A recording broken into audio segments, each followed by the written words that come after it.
This might sound like a cliche, but having knowledge is one of the most powerful tools anyone could have.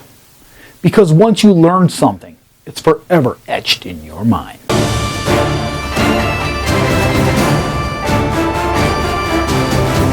You know, it's always interesting to hear your thoughts. So please tell me in those comments down below what you think about clerics of the knowledge divine domain. Clerics enter this domain. Seek out the written mysteries of the world and beyond, combing through dusty tomes found in ruined cities, and even at times unwinding the hidden coded messages from storytellers. Clerics of the knowledge divine domain follow deities like Bacab, whose followers believe that knowledge is for everyone to share, and they seek balance while teetering on the fringes of neutrality. A more powerful deity would be someone like Vecna, whose followers go after knowledge at any length, expense, including things like blackmail, bribery, lying, spying, and even stealing, just to get their hands on these tomes. Now for a more well-known deity, because of the World of Warcraft. His name is Marauder. His followers are smiths, metalworkers, and stonemasons. I will be breaking this up into two categories. First, we're going to look at features, and then we're going to be looking at spells. Beginning at level 1, you receive Blessing of Knowledge. With Blessing of Knowledge, you're able to choose a proficiency between two of the following skills: Arcana, History, Nature, or Religion. And you also double your proficiency bonus. At second level, you receive your Channel Divinity. It is called Well of Knowledge.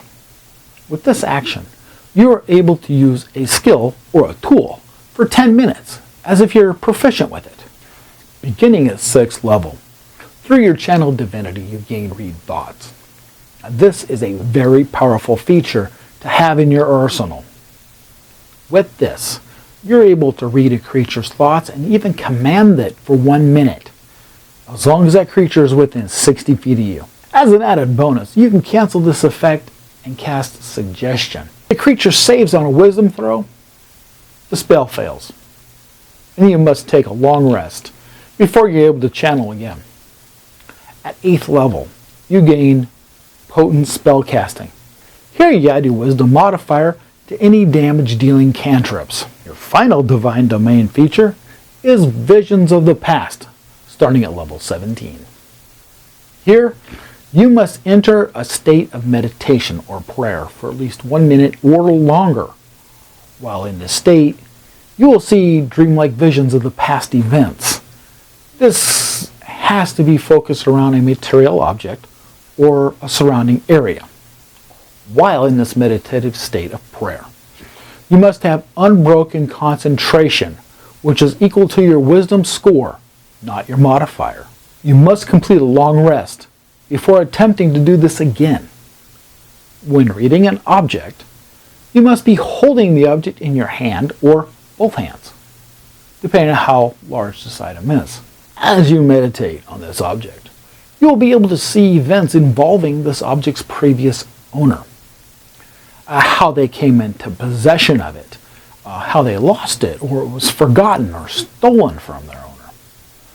If the object was recently possessed by another creature within, let's say, the last few days equal to your wisdom score, you can spend an additional minute learning the same information about them. And when it comes to reading an area, as you meditate, you see visions involving recent events, going back the number of days equal to your wisdom score. Only the immediate vicinity, up to 50 feet cubed, is detected.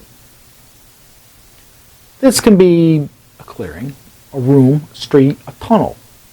For each minute that you spend in your meditative state, you will learn about one very important, powerful, or very mundane event, beginning with the most recent one, of course. Such events could be something like the birth of a new baby, or the death of a loved one, or anything in between. Which now brings us to spells. Now, I do know that some of the spells that I'm going to mention are not clerical spells. That's because they are domain specific. Starting at first level, you receive both command and identify. With command, you're able to give a creature a single word instruction, which will not cause them harm, such as approach or halt. Identify requires that you're touching your target, and you can tell the magical properties of an object or a creature that might have a spell cast on. At third level, you receive both augury and suggestion. Augury requires that you use a special set of bones, cards, sticks, or some other divine tool.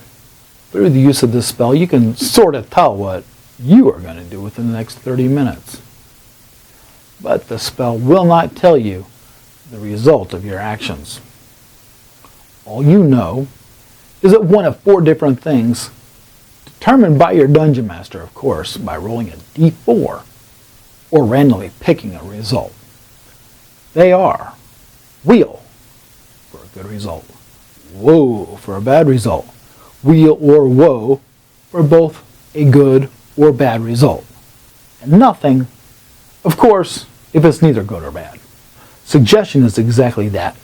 It lasts up to 8 hours and can cause some really strange and interesting events to come from it through role-playing. You give your target a simple sentence instruction, such as, walk to the east and keep going, or give your heavy coin purse to the first beggar you see. Now, if you tell them to do something that will cause physical harm, the spell is canceled. In a campaign that I was once in, someone secretly suggested to the corrupt mayor, confess all your crimes in front of the entire town. The Dungeon Master had a very funny sense of humor that day, and made the mayor confess to all of his crimes in front of the town while toasting the player's honor. That played out not too well in the mayor's favor. At 5th level, you receive both non-detection and speak with the dead. Non-detection allows you to hide an object no larger than 10 feet in dimension from magical or scrying detection for up to 8 hours. Your options here are definitely infinite, but a few things you could be a small box of supplies, or say an altar or something along those lines. Speak with the dead gives you the ability to ask questions from a recently dead creature, man or beast, as long as it has a mouth and isn't one of the undead. This lasts for 10 minutes, and you will only receive direct answers, which these may or may not be entirely truthful. So let's say you ask a dead goblin where its boss's hideout is. He could tell you, but it might be in a cryptic language that only he and his party spoke to communicate with each other secretly. At 7th level, you receive both Arcane Eye and Confusion. Arcane Eye is an invisible magical eye that allows you to look in a 360-degree radius. And you could also move it 30 feet for a clearer view of something, such as a courtyard on the other side of a wall, or what's in the room around the corner, because you hear a lot of unfamiliar voices. Confusion gives you the ability to twist the mind of a creature within range of you. Its behavior after the spell, of course, is determined by the Dungeon Master rolling a d10 at the beginning of its next turn. Now, finally, at 9th level, you receive Legend Lore and Scrying. Legend Lore, of course, gives you the ability to briefly know the story behind a specific object that you are touching. This can be current, forgotten, or something that's secretive that nobody knows, such as a new sword that your fighter was just received for his valiant deeds. It was used a few days ago to murder a local nobleman. Scrying is a spell which allows you to see and hear creatures of your choice, as long as it resides on the same plane as you. But your target must make a wisdom saving throw, which is adjusted by your knowledge or connection to that creature. You're also able to target a location. I really hope this information was helpful for you in your decision of possibly playing the Knowledge Divine Domain Cleric. So, be watching for my next Divine Domain. Till next time, thank you for watching.